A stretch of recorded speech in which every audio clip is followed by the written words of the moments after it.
Hello, this is Sonoki. Welcome to the October 2021 AMA. This is a reward for Patreon, but it is public because the reward itself was that my patrons got to ask the questions, and then the answers were just going to be public. Last time I did a post, which was fun on its own, but I got some questions this month that I think would be easier to answer vocally rather than just with typing. So that's why I'm trying this out. There was not going to be any imagery or video editing or anything. It's going to be more podcasty until the end, which will have my Patreon shoutouts as usual. So if you just want to listen to this while doing something else, I definitely recommend it. It's just going to be this static image the entire time. I'm going to timestamp each of the questions to the best of my ability, so hopefully that'll show up on the YouTube version with the different sections to make it easy to get through. But yeah, so I'm going to get started with the first question from Aquasun is there any country you would like to travel to at some point? And the answer to that would be, my first one would be Venice. Well, that's not the country, obviously Italy, but Venice in Italy. And hilariously, the reason is that I've always wanted to go since I was a kid, because I saw it on one of the Looney Tunes episodes, and it just fascinated me that there was a place where, there's rivers instead of streets. And so I've always just had that fascination and wanted to go. Obviously, of course, another one would be Japan. Just anywhere in Japan. For obvious reasons, I'm a big fan of manga and anime, so I know very weeby, but anything else I've also seen has just looked, beautiful in general, and a bit more laid back, maybe. If I went to more of a countryside type thing. I'm not the biggest fan of cities or traveling in general, honestly. So if there was something that was more like the naturey side, like those shrines and such, right? Like just any shrine, that seems a bit more my taste, to just kind of walk around at your own pace and, see things that way. I feel like a big city attraction would be a little too much for me. So the next question, again from Aquasun, comes from, what subjects did you like and dislike in school? So for elementary and high school, I liked English and math.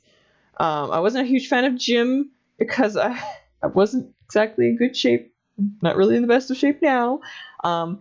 Though that did change the last required year we had of gym, because not to knock the teachers that we had before then, but I had a different teacher for that last year, and he was very good about understanding, hey, I know that this is required, and I know that not all of you are athletic. So as long as you're trying, I'm going to give you passing grades. If 8 push-ups is your best, you'll pass. I don't care if the threshold was 20. You did your best. That's all you need. And hilariously, that was actually the best year of gym I did, not just because he was being, lenient and fair with that, but because I knew as long as I was trying, I'd get a good grade. It actually did make me better in the class, I was actually getting better and having a good time. So that was really appreciated. For university, my favorite classes were art classes and game design classes. We actually had a specific one that the entire semester or two was set up as if you were in an actual job position. The first assignment we had was to build a resume and apply for the position on the project you wanted. They were here's the prompts that we have, and it was platformer with a twist, a narrative game, a network game, stuff like that. And they'd be here are the positions, apply for the one that you want, but also just in case put your second and third picks.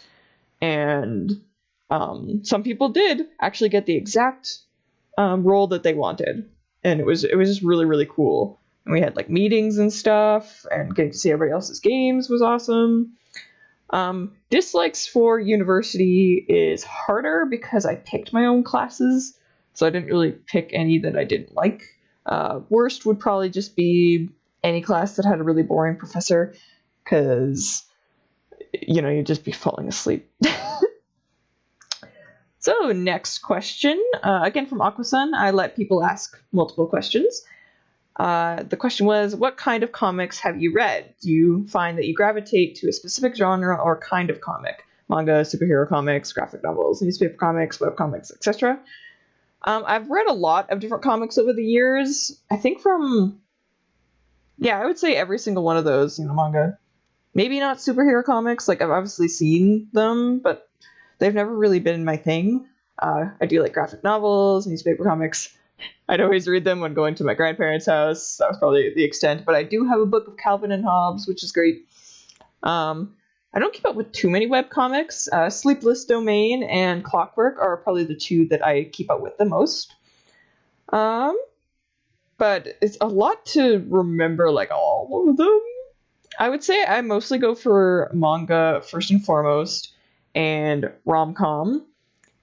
My guilty pleasure is what is categorized as the harem ones, mostly because I like seeing the different girl characters, but it's the guilty pleasure because usually they're not exactly good. I'm just like, oh, the potential there. A lot of good girls. Sometimes you find good ones, though. Or in High School Host Club, which didn't have a lot of girls, but still. Oh, I also really like Slice of Life. That's another really, really big one for me. And then the last question from Aquasun was favorite Avatar, so the Airbender Korra series, not James Cameron, character. So for Last Airbender, very common answer, but Zuko. He's my boy. I love his arc. I don't know what else to say that people haven't said already. He's just great. They all are great, obviously. Toph, Sokka, obviously up there too. But I don't know. His arc was just fantastic, which everybody knows. But as for Korra, I actually haven't watched that one. I've seen stuff from it, and I know the basics of like the entire plot because like osmosis, people were watching it, and I saw them reacting to it, but I never did myself. But from what I did see, I feel like Bolin would be one of my favorites, which is also sad because I kind of know that he kind of got less attention later on. But, so a different patron asked, who are your favorite Paper Mario partners and characters? Are there any badges, items, or recipes that you really like? So as far as partners go, that's probably the easiest one. And go for the first 3 games because they're not exactly a thing as much anymore in the recent ones. But for the first 3, for 64, my favorite would be Bo, or Bao. I always go Bo because she has bows on her head, and I don't know. It could be Bao because you're bowing because she's like Ojo-sama. But I like that she was almost kind of like not a villain, but she did capture a star spirit, and she's basically like, hey, I'm only going to let you have him if you help my people, which I mean we would have done anyway because we're Mario, but I just like that she was willing to do that and go to those lengths, and like that she has a butler. She definitely, I think, has like probably the most story of the partners in 64. Also, smacking enemies with not only your fan but just your hand. You get to slap them, and it's actually like a really good move. How can you not love that? For Thousand Year Door, another common pick, but it would be Vivian. I love her so much. Again, she probably has the most story, which is kind of unfair to the other ones because they only really got to show up in the chapters they were in. Meanwhile, she did have like another appearance before then. But she's just a sweetie. I love the little arc she goes through, and again, very useful in battle. Like her Shade Fist being able to burn enemies and then burn every enemy. The first thing I do when I get her is set up my equipment so that FP is not a problem anymore, and I just Fiery Jinx everything. And then for this one's kind of like a weird one because I would almost say there's not really partners in Super Paper Mario, but there also kind of is. So obviously it would be Tippy. because she's the only one that does have like a story arc. If I did have to go for one of the other Pixels based on like their very, very short introductions, I'm actually having a tough time remembering what their names were. I think I liked the vibe of the one that makes you Minnie. She was almost like a hippie, if I remember right. She was like, "Man, yeah, just let it all flow over you." And I don't know. That does stick out to me. So whichever Dottie, I think it was. I do wish that they could have been more characters. But on the other side of things, Tippy was so fantastic that I guess that almost makes up for it. For badges and items and the like, I did already kind of go into it a little bit, but I typically go for strategies that conserve FP or like that you can get a lot of FP back quickly, so I can, do Fiery Jinx a bunch, and then even when I get low on FP, I can get it back quickly, or like FP Saver, not as useful, but the like Happy Flower, because it'll get a little bit of FP back. The one that makes flower points drop a lot is actually a pretty good one for that strategy, because if you're using FP to finish a battle, like if you're using FP a lot, you can finish battles quickly. And if you finish battles quickly, you get FP from the battle. So you're really not running low like ever. So, yeah. So next set of questions comes from Hannah Page. The first one is, what's a video game BGM or soundtrack that puts you right at ease? And the order of this actually worked out really nice, because the answer would be Paper Mario 64. There are a lot of soundtracks I listen to, but I tried to limit this to one because I didn't want to ramble for forever. But that one always puts me in a good mood. And specifically, if I need to like clean or be productive, I always put that one on. I just find the full soundtrack on YouTube, press play, and then I go on for a few hours. As far as putting me at ease specifically, some specific ones would be Shooting Star Summit, Cloudy Climb, Snowpath, Star Valley, Starway, Starhaven, basically anything with the stars. And then another one that is a standout, which is unfortunate because it only plays once, and it's a crime that it only plays once, and you can't go back to that place after that cutscene plays, is Madame Merlar. I definitely recommend. It's a shorter one, but it's just so mystical. I love it so much. And again, I hate you can't go back there.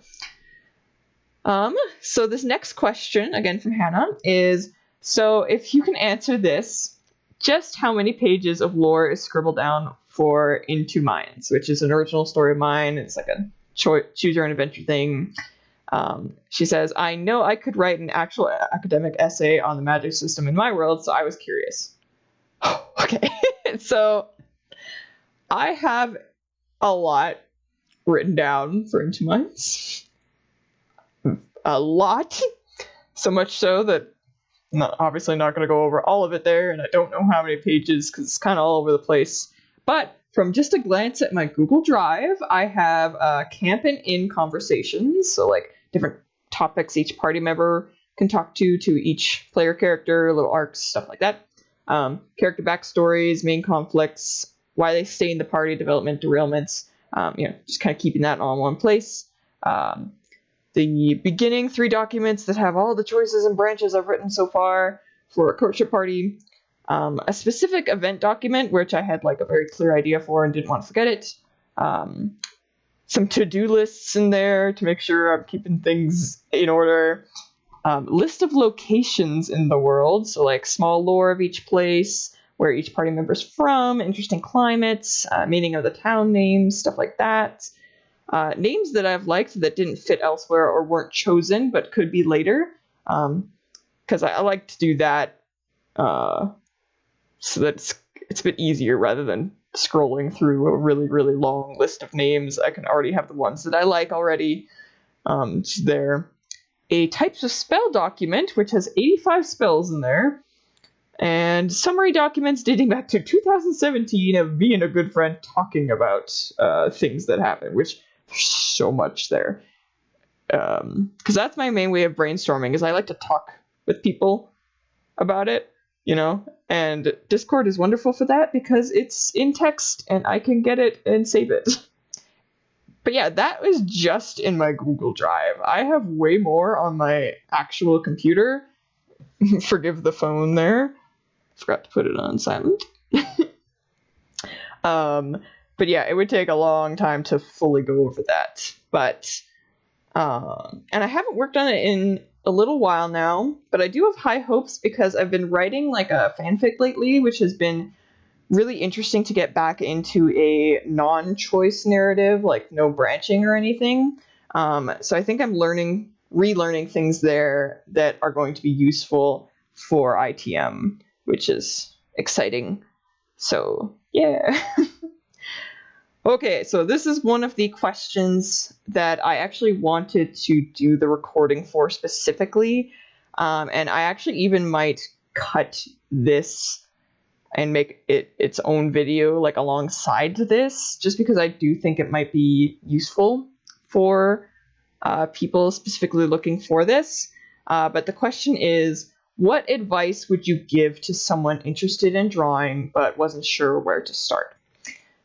So the answer is probably going to be a bit rambly and long, but that's just because this is kind of a hard question to answer clearly, because, like, you can't just Google this and be like, aha, I have found the answer and I'm going to draw now, because it's right there. To start off, I would say that one of the most important things to do is to ask yourself specifically why you're interested in drawing. And that might sound strange, but for instance, are you wanting to get into drawing for like a job, money, a future, something in the future that you want to use as a means of living, or is it going to be more on the hobby side? Because that's something that sometimes people just don't concretely think about right away, but it will really affect your approach in how you're going to do this. So it is very important to stop and be like, okay, am I wanting this for a job or is it just for hobby? Because,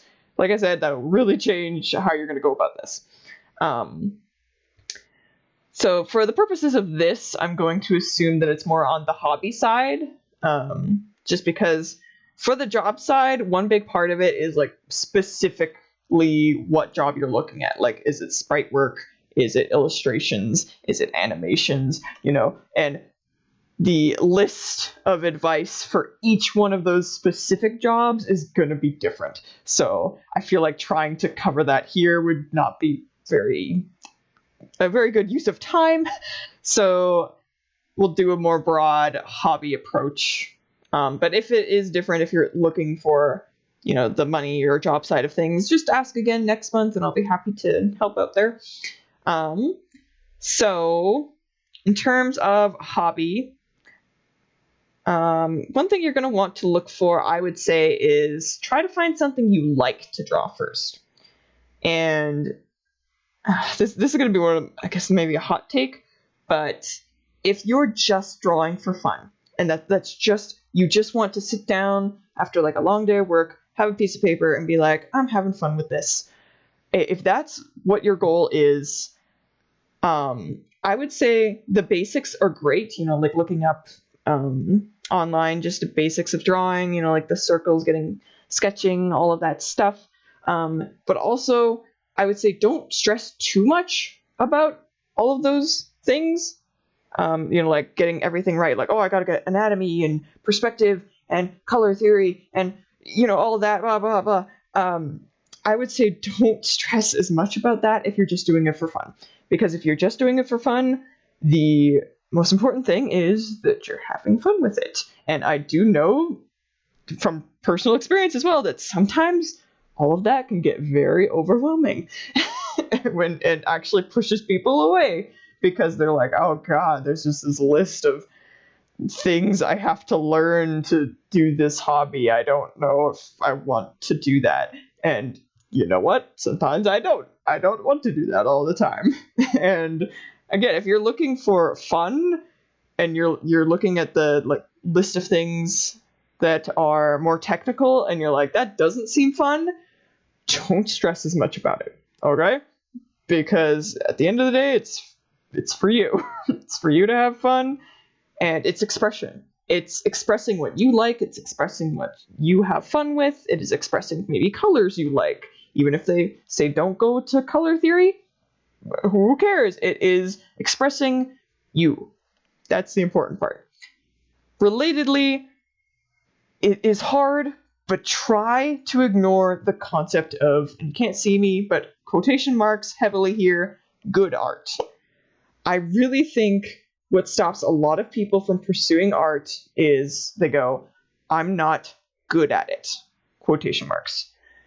But here's the thing, if it's expressing yourself and having fun, what is good? Is it technical? Is that what you're looking for? Or is it more emotional? Or some of the greatest art, if you're thinking, oh, good art is if it's realistic and sticks to those technicalities and has a great understanding of realism and stuff. Picasso, does that make him bad? Not really, no. You can see how it's really complicated and why I'm saying just focus on what you like first. There's a lot there. And I always like to think of it as leveling up in a game. When you first buy a game, or if you first start getting into drawing, you're usually not disappointed when you pick up a game that you're like, oh man, I just started the game and I'm level 3. Why am I not level 99? People don't do that. They understand that when they're starting the game, they're going to be a low level and they're going to have to level up. They're going to have to get experience, fill out skill trees or whatever the game you're doing has in terms of that. But they have to play the game to level up in the game. And I've always joked that in terms of an art or drawing skill tree, I put all of my skill points towards speed. That's something I'm known for, is I can do a lot very quickly. And that's what I like to word it as, is that I had all that experience and I put it into the speed skill tree. Like my speed stat is very high. Is my detail stat high? No, because I wasn't leveling that up, right? So just remember, if you're starting out, you're fighting the low little slimes, supposedly, you're going to have a little bit of EXP at a time. Just kind of pick things that you are interested in to start quote-unquote leveling up. Like if you want to learn how to draw cats, maybe tell yourself, okay, I'm going to draw 30 cats. Don't worry if they're quote-unquote good cats, just draw the cats. That's actually how I got good at drawing trees, is I said, I'm going to draw 30 bad trees. And at tree 17, I realized, oh my gosh, I learned how to draw trees. Sometimes it just takes doing it over and over again. And again, this is getting rambly, but I hope that this is making sense. For a slight, more concrete answer rather than philosophical, if you're looking more for the concrete, would be a good place to start for drawing is tracing.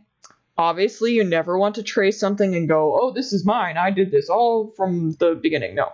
But as far as exercises go, tracing is fantastic, especially as a first step, because you're getting a feel for drawing shapes, moving your hand, getting control, and you don't have to think about the structure of, say you're drawing a person, the hair. You don't have to think about the anatomy. You don't have to think about perspective or the composition or all of those technical things.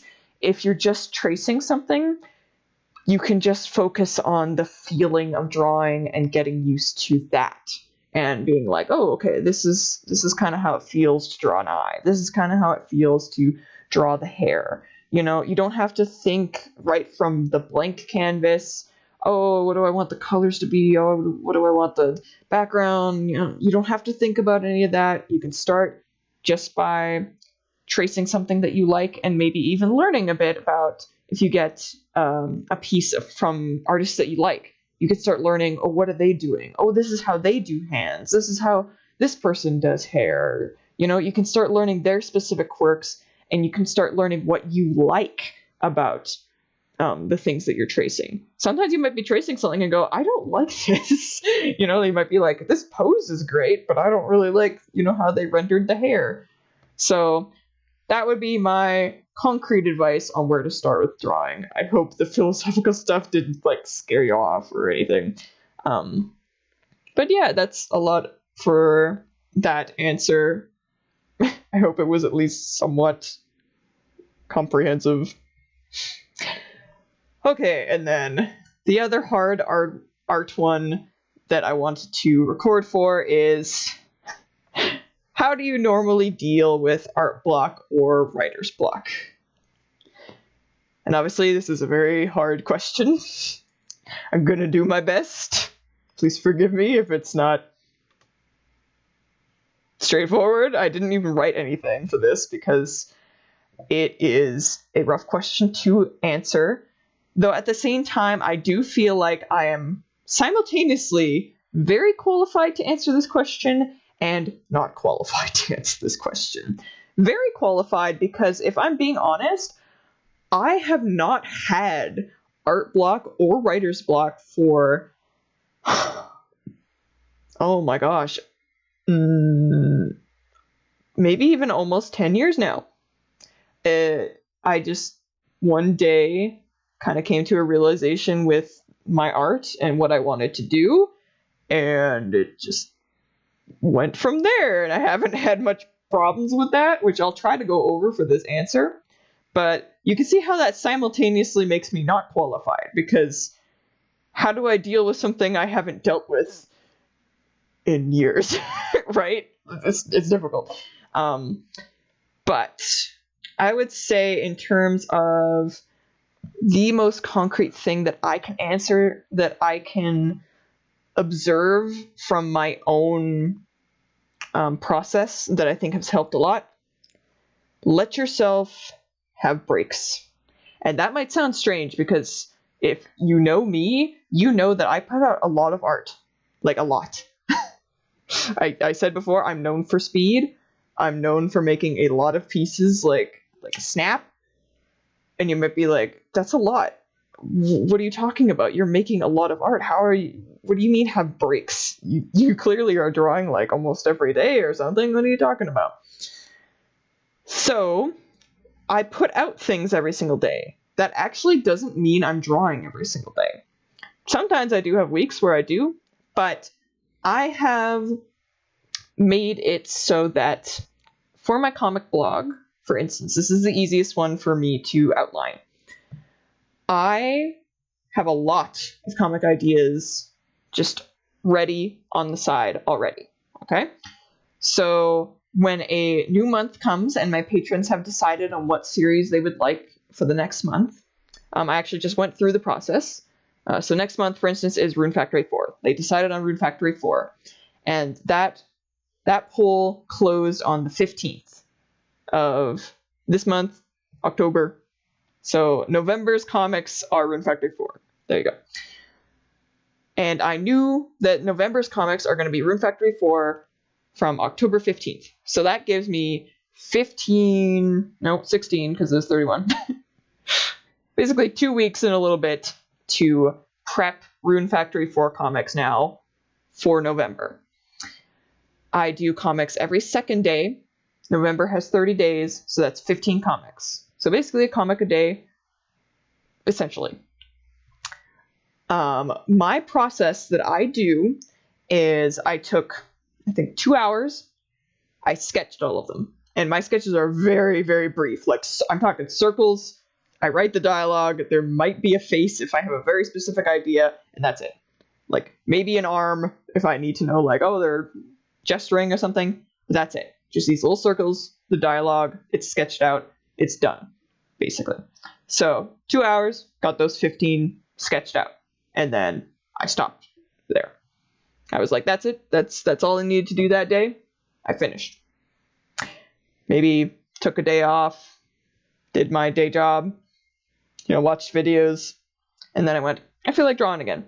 So I started to draw all of the main character. I named her Toast, but she was the one that appeared the most. So I went through those sketches, and every single time that she was in a panel, I had her ref there, and I did her lines for those 15, which was, I think, 43 little drawings of her. and that took maybe another 2 hours or so, because I have a very simple style. I'm very, very speedy again, and it was the exact same character again and again and again. So, you start to get into a pattern of like, okay, do her ribbons, then her ponytail, like it just makes it easier if it's the same person again and again. So then I finished her, and because she's the main character, she was like literally half of the instances I had to draw. So I was like, there you go. I did half of the lining that day. So I stopped. I took a break, and essentially I think the next day I was like, okay, I'm going to do the lines for the other people now. And I did essentially the same process. It did take a little bit longer because there was different people and I had to keep, pulling up their refs, but it's still, maybe 3 hours, 3.5. And then that was it for that day. I finished all the lining. It's been, like the 3 days of work or so. And then I rested again. Basically, I just kept doing the little steps for like, small little blocks of 2 hours or so, however much I felt like, and then I stopped. If you give yourself time to have the breaks, then you can take them. And I think that is crucial if you don't want to have art block, because half of the time I like to compare it to fueling a car. If you're driving, you're gonna run out of gas. And you don't want to keep getting the car to no gas at all. You want to fill it up before it gets to completely empty. So, you drive and you stop. You give it gas, you plan, and you go. So I think that's probably the crucial thing is account for break time. It is important. And half of the time, the stuff that is making you have that block in your brain is something that will come to you later. Sometimes it's just time that you need to spend away from it. And then when you come back, you'll be like, oh, this is what I was trying to think of, or this is the color I wanted. Or if you're doing a bigger piece and you're like, oh, I just don't know what kind of texture I'd like. Say you go for a walk and you're walking and you see like, I don't know, somebody has a blanket hanging in their window or something, and you go like, oh, eureka, that's kind of a texture I would like. The answers for creativity come from all over the place. And if you're just sitting in your artist or writer chair staring at the same thing for who knows how long, it's not going to magically come to you. And it's just more enjoyable too if you know that you have time. I actually, as of this current moment, all of the coloring of the characters for Rune Factory 4 is done, and I'm recording this October 24th. So November is still a week away, and all I have to do is the backgrounds for November's comics, and then I don't have to draw another comic technically at all in November. I'm just done. I could take all of November off if I wanted. And it's freeing to know that. And eventually, even if I was like, yeah, I'm going to take all of November off, what usually happens is I'll have 2 weeks, and I'll just go, I feel like drawing again. And then you start drawing again. I'd say writer's block is a tiny bit different from artist block for me, because they are both art in different ways. Writer's block for me is a lot different because the way I write is very, how you say, let it go to the wind. I get ideas for what I want to do, and I don't plan everything for writing stories, which might sound odd given that answer I gave for Into Minds, but that's vague summary stuff.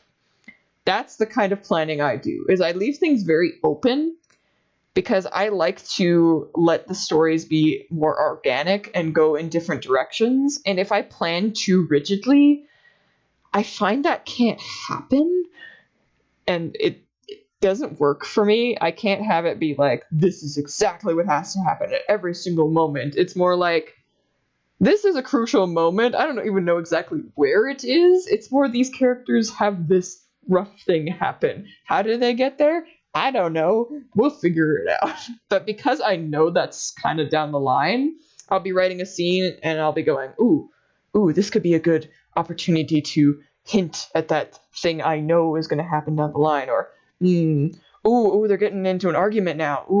Ooh, this could be a first good step to like their big argument later, like that's just how I like to write, and it's always worked out for me. I have always said people will read like my stories or like fics and stuff, and I'll often get comments like, oh my gosh, I can't believe you foreshadowed this thing all that time ago. And I'll look at what they're talking about and I'll go, oh my god, I did.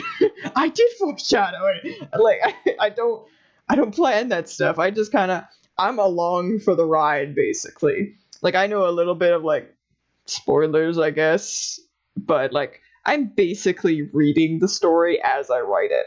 And I find that way more fun. And it doesn't really lend itself too much to writer's block, especially as I said, I'm not much of the rigid planner. So if something did change, if you're like, oh, what if you had an idea and then as you're writing, that's just not going to work anymore, I let it go. And I know that can be very hard for the people that are more rigid planners, but I'm not one of those types that is like, this has to happen, or if there is something I feel that way towards, I do my best to push it in that direction, or like try to think of multiple ways. If it did have to be an argument, I'm like, maybe it's just like this emotion got the better of them, even though, logically in their head they're like, oh yeah, she's right. And it's like, oh no, that means they can't have the argument. It's like, no, he could still get mad for other reasons or something, like, I don't know how much sense this is making. Again, I haven't had either of these in years, so it's a little bit hard to try and think of the times I did have it. I think this, it just occurred to me, another good point, coming back to the what is good, quote unquote, thing. I think what holds a lot of people back is they're like, I want this to be quote unquote good. The fic I've been writing, which I started in July, and it is obviously the end of October now. I am over 400 pages total. It's a lot. And the reason I've been able to write that much is just, I kind of threw out, like, obviously I don't want it to be, cringe bad or something or blah, blah, blah. But I kind of stopped worrying about, like, oh, what do other people think? Because I realized I want to write it because I want to read it. Me. Like, it's not even published right now. And while I do want to publish it, there could be a chance that I just never do. Because solely I wanted to read it. Just me. And like again, I'm not fully planning on like either publishing it or like for it to be seen or quote unquote good or anything like that. Or even the comics is just like, obviously I do want a little bit of quality there, but I'm not really worrying like, oh, there's often times where I'll go, oh, I forgot to put that person's, like their ponytail doesn't look like that, or oh, their clothes don't look like that, and I don't care.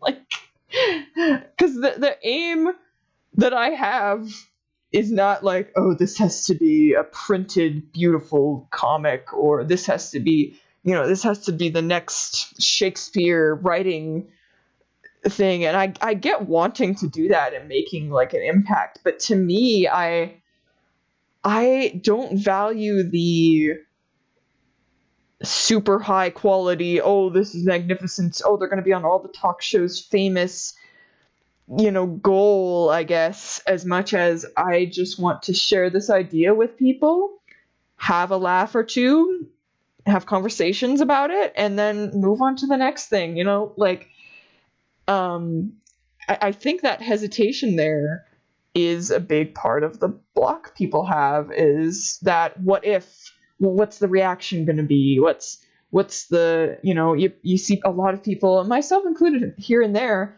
where they put a lot of work into a piece of art, writing or otherwise. They put it out into the world and they don't get much of a response. And I absolutely get that. Like, that can be crushing. That, like, you put all that time into it, and you want to be heard. It is expression. It's like talking to someone and realizing they're not listening. It's a cruddy feeling. But I do think that is part of, if you start thinking more about those goals that you want, like if you realize that you're having a block because you're worried that no one's going to respond to this, no one's going to like talk about it or share it or stuff like that, I think a good step there is to join different communities. I know one big thing that really helped, well, not, I don't know if I would say helped, but because I was already not really having a block, but made me draw even more, was I found streamers that are sharing the artwork as they stream, and like, putting aside audiences and stuff, if seeing one person, even just one person, react with a laugh to something that you drew, like, they'll put it up and they'll go, oh, ha, ha, and like, I drew a moment from their stream or something, and they go, oh man, you captured it perfectly. That is so invigorating. Just one person. And even the fic that I'm writing, the 400-page one, I've only been sharing it with one person. One person that isn't me. That's it. That fueled 400 pages. Like, it is amazing how much that can help to motivate. And you might be wondering, oh man, like, how do I find these communities, or how do I even make one? I would say a good first step is to put out into the world what you want to see. Start doing what you want to see with your art. Start commenting on people's videos. Start commenting on people's art. Start sharing people's art, because you're going to start attracting people that want that as well. And it might spur other people to start going, oh, hey, they're commenting on my stuff all the time. I'm going to start commenting on their stuff too.